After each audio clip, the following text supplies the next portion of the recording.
Welcome to the Bible Study Series.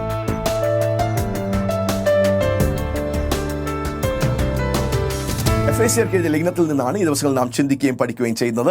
ഈ വേദപഠനങ്ങൾ നിങ്ങളുടെ ജീവിതത്തെ രൂപാന്തരപ്പെടുത്തും. You will be tremendously blessed and your life will never be the same again. Yes, these are powerful teachings that will revolutionize your life and will cause you to be a person who makes great impact in these last days. അന്ത്യകാലങ്ങളിൽ ദൈവത്തിനു വേണ്ടി ശക്തമായ പ്രയോജനപ്പെടുന്ന ഒരു വ്യക്തിയായി താങ്കൾ തീരേണ്ടതിന് ഈ വേദപഠനങ്ങൾ നിങ്ങളെ സഹായിക്കുവാൻ ഇടയായിത്തീരും. ഇന്ന് എഫേസ്യർക്കെഴുതിയ ലേഖനം 2-ാം അധ്യായം 11 തൊട്ട് 18 വരെയുള്ള വാക്യങ്ങളിൽ നിന്നാണ് നാം ചിന്തിക്കുകയും പഠിക്കുവാൻ പോകുന്നത്. വളരെ പ്രധാനപ്പെട്ട ഒരു വേദഭാഗമാണ് ഇത്. എഫേസ്യ സഭയിൽ ഭൂരിഭാഗം ആൾക്കാരും ജാതിക പശ്ചാത്തലത്തിൽ നിന്ന് വിശ്വാസത്തിൽ വന്നവരായിരുന്നു കൊണ്ട് തന്നെ യഹൂദ പശ്ചാത്തലത്തിൽ നിന്ന് കർത്താവിനെ സ്വീകരിച്ച വിശ്വാസത്തിൽ വന്നവരും ജാതിക പശ്ചാത്തലത്തിൽ നിന്ന് വിശ്വാസത്തിൽ വന്നവരുടെ ഇടയിൽ വേർതിരിവുകൾ, ഡിവിഷൻസ് ഉണ്ടാകുവാനിടയായിത്തീർന്നു. അതുകൊണ്ട് തന്നെ അങ്ങോട്ടും ഇങ്ങോട്ടും വിഷയങ്ങളും പ്രശ്നങ്ങളും വഴക്കുകളും വേർതിരിവുകളും ഉണ്ടാകുവാൻ ഇടയായിത്തീർന്നു. ഈ വിഷയങ്ങളെയും പ്രശ്നങ്ങളെയും കണ്ട് അപ്പോസ്തലനായ പൗലോസ് എന്താണ് ദൈവം ക്രിസ്തുവിൽ കൂടെ, ക്രൂശ് മരണത്തിൽ കൂടെ, യേശുവിൻ്റെ ശരീരയാഗത്തിൽ കൂടെ എന്താണ് മനുഷ്യർക്ക് വേണ്ടി ദൈവം പ്രദാനം ചെയ്തിരിക്കുന്നത് എന്നുള്ള വലിയ വെളിപ്പാടുകളാണ് ദൈവസഭയ്ക്കും ദൈവമക്കൾക്കും നൽകുന്നത്. വേർതിരിവുകൾ പാടില്ല. ദൈവവും മനുഷ്യനും തമ്മിലുണ്ടായിരുന്ന ആ ശത്രുതയെ മാറ്റി, മനുഷ്യരും തമ്മിലുള്ള ശത്രുതയെ മാറ്റി, യഹൂദന്മാരും ജാതീയ പശ്ചാത്തലത്തിൽ നിന്ന് വന്നവരുടെ ഇടയിലുള്ള ശത്രുത മാറ്റി, എല്ലാ നിലവാരത്തിലുള്ള ശത്രുത്വത്തെയും മാറ്റുവാൻ യേശു നമുക്ക് വേണ്ടി കാൽവരി ക്രൂശിൽ യാഗമായി തീർന്നു. കർത്താവിൻ്റെ ആ ശരീര യാഗത്താൽ വേർപാടുണ്ടാക്കുന്ന ആ നടുച്ചവർ കർത്താവ് ഇടിച്ചു കളഞ്ഞ് ഇരു പക്ഷത്തെയും ഇരു കൂട്ടരെയും ദൈവത്തിൽ ഒന്നാക്കുവാൻ, ഒരു പുതിയ മനുഷ്യനെ സൃഷ്ടിക്കുവാൻ, ഒരു ശരീരത്തെ ഉളവാക്കുവാൻ കാൽവരി ക്രൂശിൽ യേശു നമുക്ക് വേണ്ടി സമാധാനമായി തീർന്നു. Christ became our peace so as to bring reconciliation between God and man, between man and man, between the Jews and the Gentiles, so that there is no division, that one new man which is reconciled to God and reconciled to one another, one new man, one body in Christ, so that there is great unity, there is great peace between God and man. Wow, this is the great salvation that God worked out in his son Jesus Christ. അതെ, ദൈവം തൻ്റെ പുത്രനായ യേശുവിൽ കൂടെ, യേശുവിൻ്റെ ആ ശരീര യാഗത്തിലൂടെ, ക്രൂശിലൂടെ, തൻ്റെ രക്തം ചൊരിഞ്ഞതിലൂടെ ഇത്ര വലിയ ഒരു ദൈവപ്രവൃത്തിയാണ് ക്രൂശിൽ നമുക്ക് വേണ്ടി ചെയ്തെടുത്തത്. എല്ലാ ശത്രുത്വത്തെയും മാറ്റി, എല്ലാ വിള്ളലുകളെയും മാറ്റി, എല്ലാ എതിർപ്പുകളെയും മാറ്റി, എല്ലാ ഡിവിഷൻസിനെയും മാറ്റി ഒരു പുതിയ മനുഷ്യനെ, യഹൂദന്മാരും ജാതിക പശ്ചാത്തലത്തിൽ നിന്ന് വന്ന എല്ലാവരും ചേർന്നിരിക്കുന്ന ഒരു പുതുമനുഷ്യനെ, ഒരു ശരീരത്തെ ക്രിസ്തുവിൽ ഉളവാക്കുവാനാണ് ദൈവത്തിൻ്റെ വലിയ പദ്ധതി. എത്ര വലിയ ദൈവത്തിൻ്റെ പദ്ധതിയാണ് കർത്താവായ യേശു നമുക്ക് വേണ്ടി നിവർത്തിച്ചിരിക്കുന്നത്. അതാണ് നമ്മൾ കുറച്ച് ഡീറ്റെയിലിൽ നമ്മൾ ചിന്തിക്കുകയും പഠിക്കുവാൻ പോകുന്നത്. എഫേസ്യർക്കെഴുതിയ ലേഖനം 2-ാം അധ്യായം 11-ാം വാക്യം നമുക്ക് വായിക്കാം.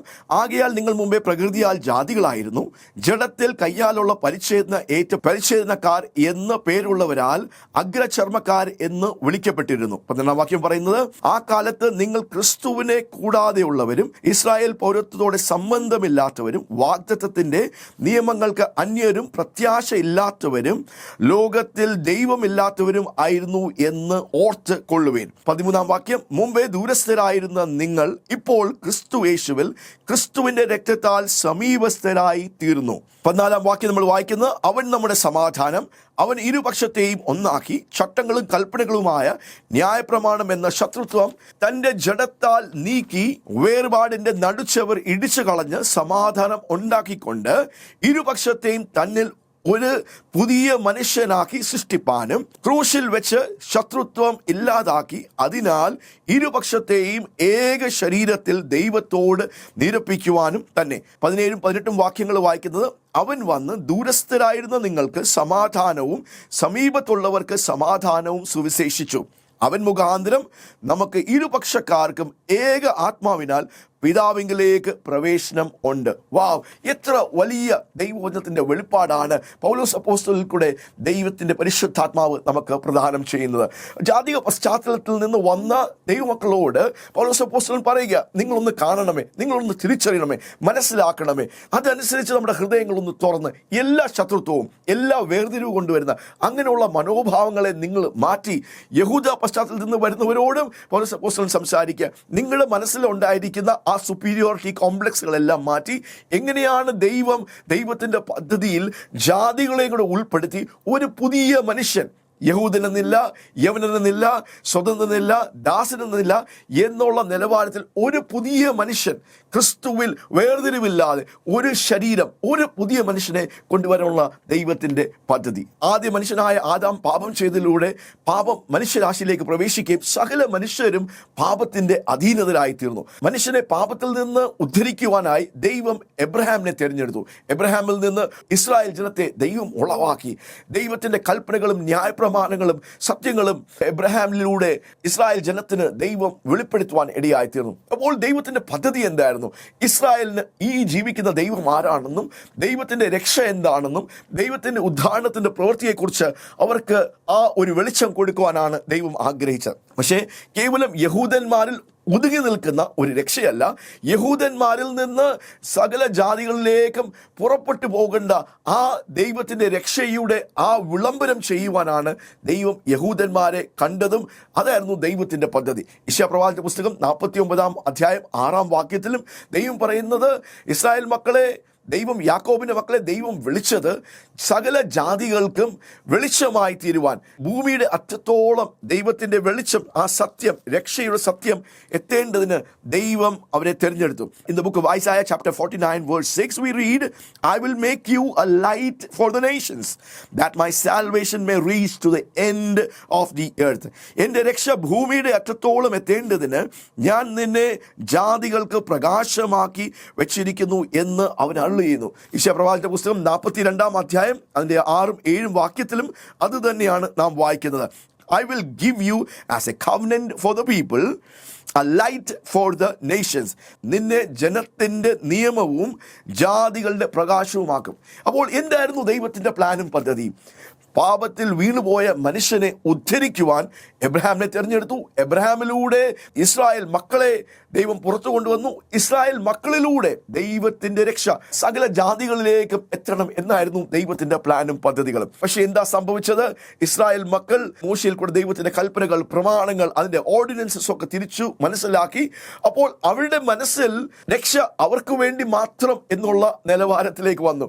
യഹൂദന്മാർ ഒരു കൂട്ടം, ബാക്കിയുള്ളവരെല്ലാം, ഭൂമിയിലുള്ള ബാക്കിയുള്ളവരെല്ലാം ജാതിക പശ്ചാത്തലത്തിൽ നിന്ന് ഉള്ളവർ. അപ്പോൾ യഹൂദരും ജാതികളും അവരെ വ്യത്യാസപ്പെടുത്തുന്ന, അവരെ വേർതിരിക്കുന്ന ഒരു നടുച്ചുവര്.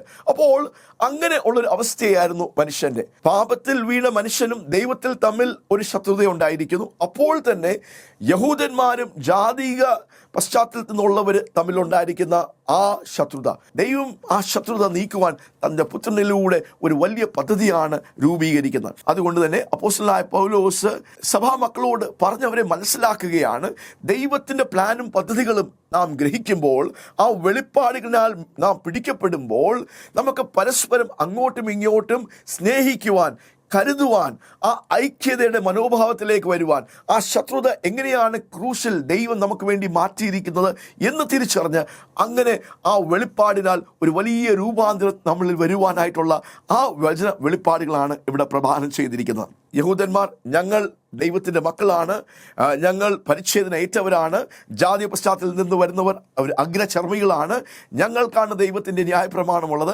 ഞങ്ങൾക്കാണ് ദൈവത്തിൻ്റെ വാഗ്ദത്തമുള്ളത്. അങ്ങനെ അതിൽ പ്രശംസിക്കുകയും അതിൽ ബഹുമാനിക്കുകയും അഹങ്കരിക്കുകയും ഒക്കെ ചെയ്യുന്ന ഒരു വിഭാഗമാണ്. അപ്പോൾ തന്നെ പൗലോസ് അപ്പോസ്തലൻ പറയുകയാണ്, ആ ഒരു ബാലൻസ് ആണ് പൗലോസ് അപ്പോസ്തലൻ അവിടെ കൊണ്ടുവരുവാൻ ആഗ്രഹിക്കുന്നത്. ജാതിക പശ്ചാത്തലത്തിൽ നിന്ന് വന്നവർ അവർ മനസ്സിലാക്കണം, അതെ, ദൈവത്തിൻ്റെ പദ്ധതിയിൽ ദൈവം യഹൂദന്മാരെ തിരഞ്ഞെടുത്തു, അവരിലൂടെ ദൈവത്തിൻ്റെ രക്ഷ ഭൂമിയുടെ അറ്റത്തോളം സകല ജാതികൾക്കും നൽകുവാൻ തക്കവണ്ണമായിരുന്നു ദൈവം പദ്ധതിയിട്ടത്. അതുകൊണ്ട് അവർക്ക് അവരുടെ സ്ഥാനമുണ്ട്. നിങ്ങളുടെ ജാതിക പശ്ചാത്തലത്തിൽ നിന്ന് വന്നവരുടെ നിങ്ങളൊന്ന് മനസ്സിലാക്കണമേ. 12-ാം വാക്യത്തിൽ, ആ കാലത്ത് നിങ്ങൾ ക്രിസ്തുവിനെ കൂടാത്തവരും ഇസ്രായേൽ പൗരതയോട് സംബന്ധമില്ലാത്തവരും വാഗ്ദത്തത്തിന്റെ നിയമങ്ങൾക്ക് അന്യരും പ്രത്യാശ ഇല്ലാത്തവരും ലോകത്തിൽ ദൈവമില്ലാത്തവരും ആയിരുന്നു എന്ന് ഓർത്തുകൊള്ളുവിൻ. അതായിരുന്നു ജാതിക പശ്ചാത്തലത്തിൽ നിന്ന് വന്ന വിശ്വാസികളുടെ അവസ്ഥ.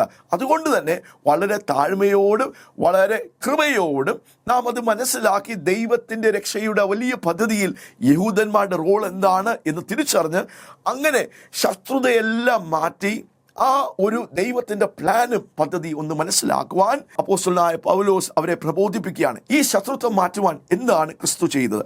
അതാണ് 13-14 വാക്യത്തിൽ നാം വായിക്കുന്നത്. മുമ്പേ ദൂരസ്ഥരായിരുന്ന നിങ്ങൾ ഇപ്പോൾ ക്രിസ്തു യേശുവിൽ ക്രിസ്തുവിന്റെ രക്തത്താൽ സമീപസ്ഥരായി തീർന്നു. അവൻ നമ്മുടെ സമാധാനം.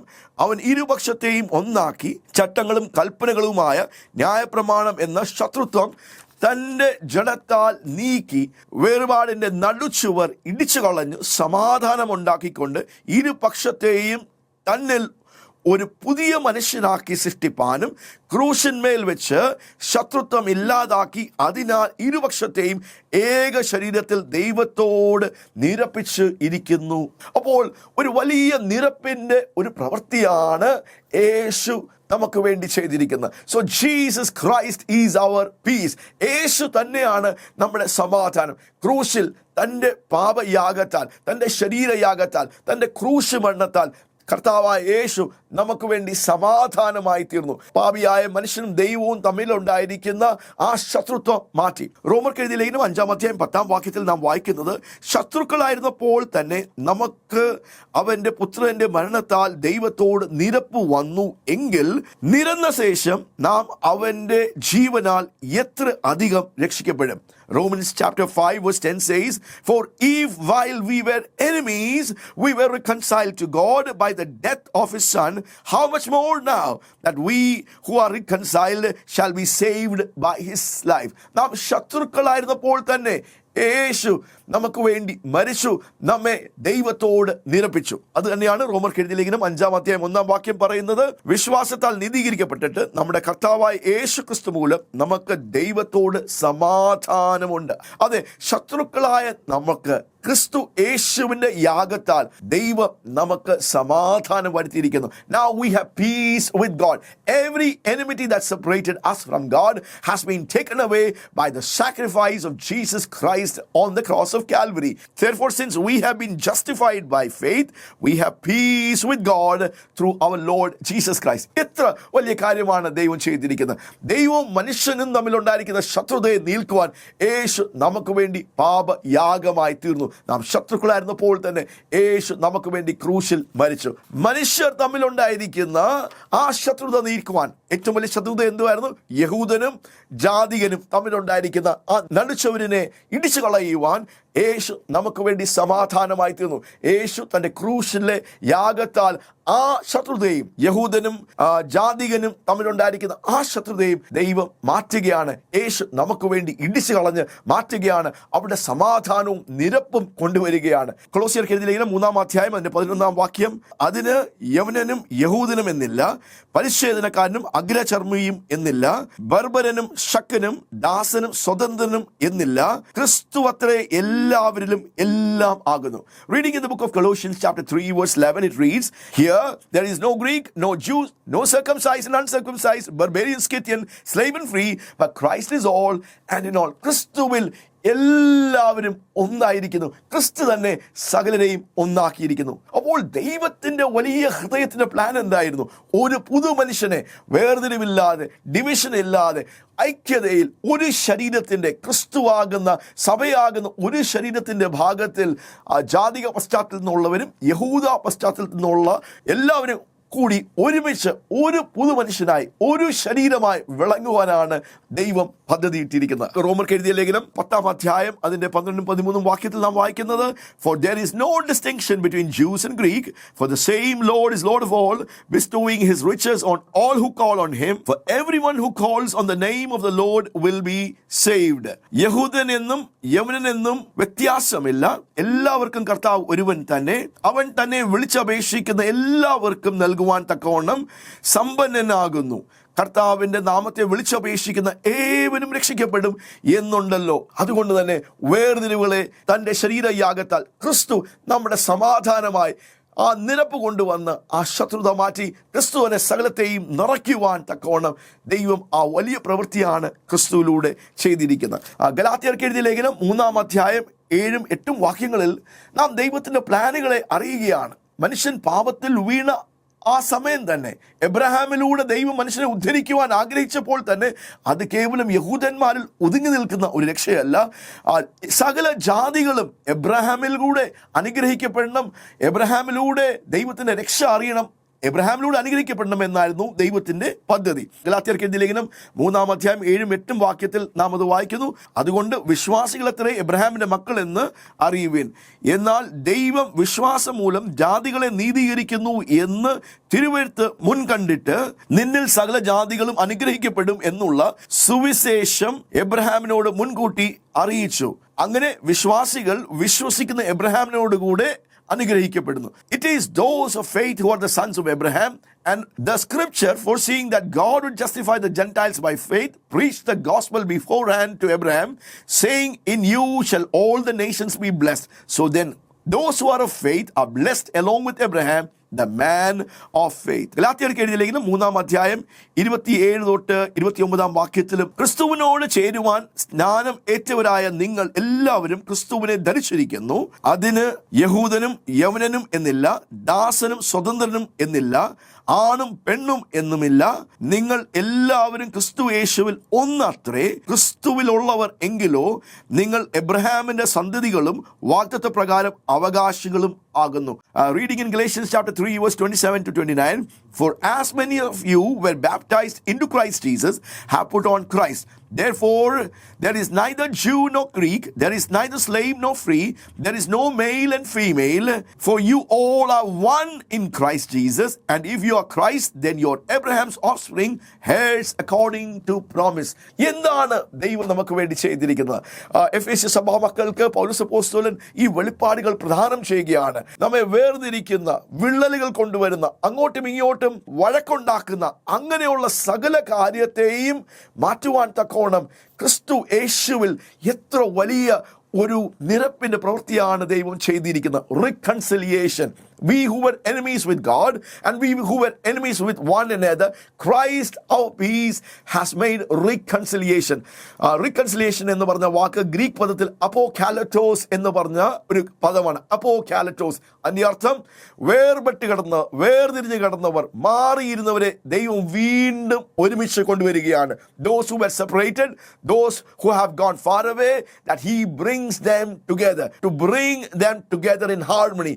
അതാണ് റിക്കൺസിലിയേഷൻ എന്ന് പറഞ്ഞ ആ വാക്ക് അർത്ഥമാക്കുന്നത്. അപ്പോൾ ദൈവം എന്താണ് ചെയ്തത്? തൻ്റെ പുത്രൻ ആയ ക്രിസ്തുവിലൂടെ വേർപെട്ട് കിടന്ന, മാറിപ്പോയിരുന്ന, ശത്രുത്വത്തിലായിരുന്ന നമ്മളെ യേശു നിരപ്പിക്കുക, യേശു ഒന്നാക്കുകയാണ്, യേശു നമ്മളെ ചേർക്കുകയാണ്. ക്രിസ്തുവിൽ നാം എല്ലാവരും ഒന്നായി തീരുവാൻ ആ ശത്രുത്വത്തെ യേശു ക്രൂശിൽ മാറ്റുകയാണ്. വേർപാടിൻ്റെ ആ നടുച്ചുവരിനെ യേശു ഇടിച്ചു കളഞ്ഞ് യേശു സമാധാനം കൊണ്ടുവരിക. അതുകൊണ്ട് തന്നെ ഇരുപക്ഷക്കാർക്കും ഒരു ശരീരത്തിന്റെ ഭാഗമായി ഒരു ആത്മാവിനാൽ പിതാവാം ദൈവത്തിലേക്ക് പ്രവേശനമുണ്ട്. ഇത് വലിയ ദൈവവചനത്തിന്റെ വെളിപ്പാടുകളാണ്, വലിയ ദൈവവചന സത്യങ്ങളാണ്. ഇന്ന് നമ്മുടെ സഭകളിലും സമൂഹത്തിലും ഇത് തന്നെയാണ് നാം കാണുന്നത്. വേർതിരിവുകൾ, സെപ്പറേഷനുകൾ, ഡിവിഷനുകൾ, ഈ നടിച്ചവര് പൊങ്ങി നിൽക്കുകയാണ്. എന്താണ്? കുലമഹിമയുടെ അടിസ്ഥാനത്തിൽ, നമ്മുടെ പാരമ്പര്യങ്ങളുടെ അടിസ്ഥാനത്തിൽ, നമ്മുടെ കുടുംബ പശ്ചാത്തലത്തിൽ, പഠിത്തമുള്ളവർ, പഠിത്തമില്ലാത്തവർ, പണമുള്ളവർ, പണമില്ലാത്തവർ, നിറമുള്ളവർ, നിറമില്ലാത്തവർ, വ്യത്യസ്തമായിട്ടുള്ള കാര്യങ്ങളാണ് നമ്മളെ സെപ്പറേറ്റ് ചെയ്യുന്നത്. വ്യത്യസ്തമായിട്ടുള്ള കാര്യങ്ങളാണ് ഈ ഒരു നടുച്ചുവരായി നമ്മെ അങ്ങോട്ടും ഇങ്ങോട്ടും ആ സ്നേഹത്തിൽ, ഐക്യതയിൽ, ഒരുമയിൽ നമ്മെ എപ്പോഴും വേർതിരിക്കുന്നത്. പക്ഷേ ഈ ദൈവവചനത്തിൻ്റെ വെളിപ്പാടുകൾ നമുക്ക് പ്രദാനം ചെയ്യുന്ന വലിയ സത്യം എന്താണ്? വലിയ വെളിച്ചം എന്താണ്? ഈ നടിച്ചവര്, ഈ ശത്രുതയെ, ദൈവവും മനുഷ്യനുമുള്ള ആ ശത്രുതയും മനുഷ്യനുമുള്ള ശത്രുതയും മാറ്റുവാൻ തക്കോണം യേശു കാൽവരി ക്രൂശിൽ നമുക്ക് വേണ്ടി യാഗമായി തീർന്നു. ദൈവം ആഗ്രഹിക്കുന്ന എന്താണ്? ദൈവത്തിന്റെ സ്വപ്നം എന്താണ്? എന്തിനാണ് പരിശുദ്ധാത്മാവ് ബന്ധപ്പെടുന്നത്? എന്താണ് പരിശുദ്ധാത്മാവ് ചെയ്തെടുക്കുവാൻ ആഗ്രഹിക്കുന്നത്? ശത്രുതയിൽ ആയിരുന്ന മനുഷ്യനെ ദൈവത്തോട് നിരപ്പിക്കുക.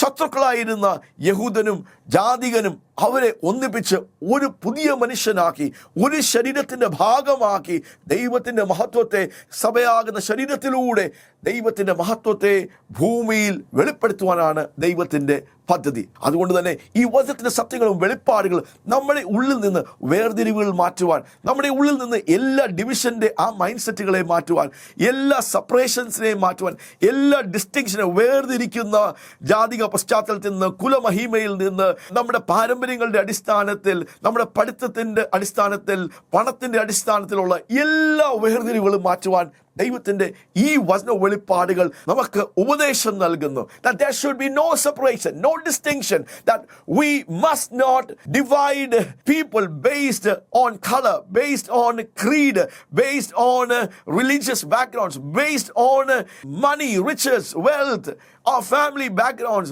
the caste from which we come. For Christ has become our sacrifice. Christ has become our peace, and he has reconciled us to God and to one another, because that's the plan of God. That's the heart of God.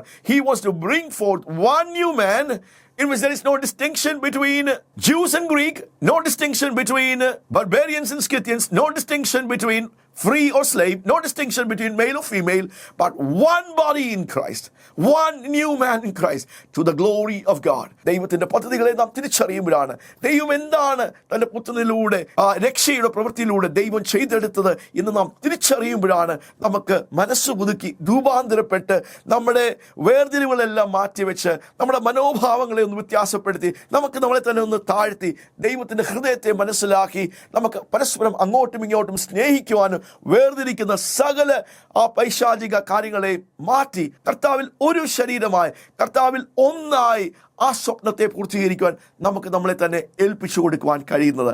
അതുകൊണ്ട് തന്നെ ഈ പഠനങ്ങൾ നമ്മുടെ ഹൃദയത്തെ ഒന്ന് രൂപാന്തരപ്പെടുത്തട്ടെ, നമ്മുടെ കാഴ്ചപ്പാടുകളെ ഒന്ന് മാറ്റട്ടെ, നമ്മുടെ മനസ്സിനെ ഒരു രൂപാന്തരത്തിലേക്ക് ഒന്ന് കൊണ്ടുവരുവാൻ, അങ്ങനെ നമുക്ക് ദൈവത്തിന്റെ പദ്ധതികളിലേക്ക് നമുക്കൊന്ന് ചേർന്ന് വരാം, നമ്മളെ സമർപ്പിക്കാം, നമ്മളെ ഏൽപ്പിക്കാം. ഈ വേദവചനം നിങ്ങളെ ബ്ലസ് ചെയ്തു എന്ന് ഞാൻ വിശ്വസിക്കുന്നു. ഇത് നിങ്ങൾ വീണ്ടും കേൾക്കുക. ദൈവവചനത്തിന്റെ ആഴമായ ഈ വെളിപ്പാടുകൾ ദൈവത്തിന്റെ ഹിതത്തിലേക്കും ദൈവത്തിന്റെ പ്ലാനുകളിലേക്കും ദൈവത്തിന്റെ പദ്ധതികളിലേക്കും നമ്മളെ ചേർന്ന് നടക്കുവാൻ സഹായിക്കട്ടെ. So you've heard there is no distinction between Greek and Jews, no distinction between barbarians and Scythians, free and slave, male and female, for God has reconciled us to God, and God has reconciled us one with another, so that there is one new man, one body in Christ, and through one Spirit we have access to that great Father who is the Father of all, Christ all in all. ഈ വചനങ്ങളാൽ ദൈവം നിങ്ങളെ ഓരോരുത്തരെ അനുഗ്രഹിക്കട്ടെ. May God bless you with the teaching of the Word of God.